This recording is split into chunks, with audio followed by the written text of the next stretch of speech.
महाशिवरात्रि, एक रात जो ब्रह्मांड को बदल देती है।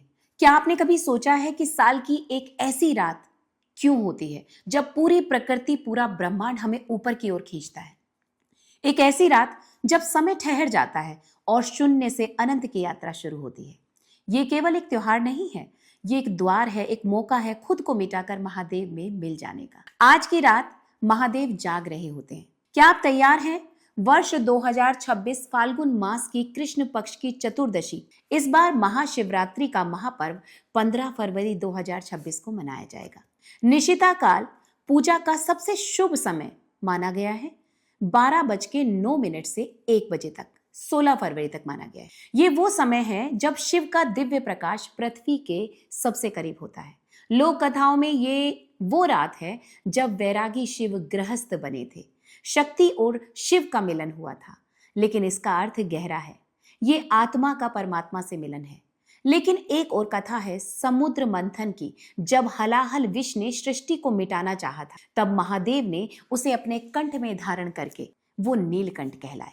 महाशिवरात्रि हमें याद दिलाती है कि बुराई को खत्म करने के लिए उसे पीना पड़ता है, उसे सहना पड़ता है। शिवलिंग क्या है? कोई मूर्ति नहीं। लिंग का अर्थ है प्रतीक, एक ऐसा आकार जो निराकार की याद दिलाता है। ये उस ब्रह्मांडीय स्तंभ का प्रतीक है जिसका ना कोई आदि है ना कोई अंत है।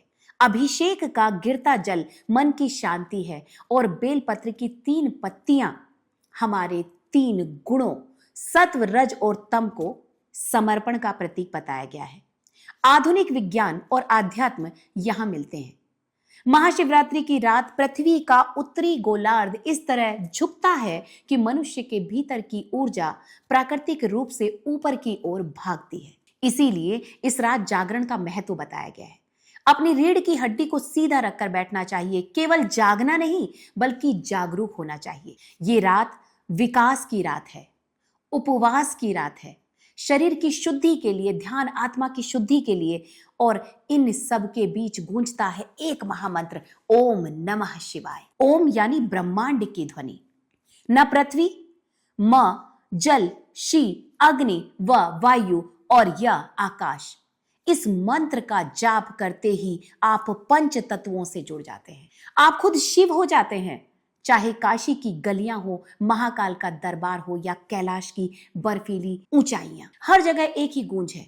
भक्त रो रहे हैं, नाच रहे हैं, झूम रहे हैं, क्योंकि आज उनका रक्षक, उनका पिता, उनका गुरु जाग रहा है।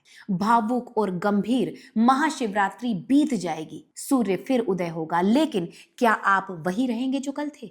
महादेव मंदिर में नहीं, आपके भीतर हैं। शमशान की राख में भी वही है और आपके जीवन की हर सांस में भी वही है। इस रात अपनी बुराइयों को शिव को सौंप दो, शून्य बन जाओ, क्योंकि जब आप शून्य होते हैं तभी आप अनंत हो सकते हैं। हर हर महादेव।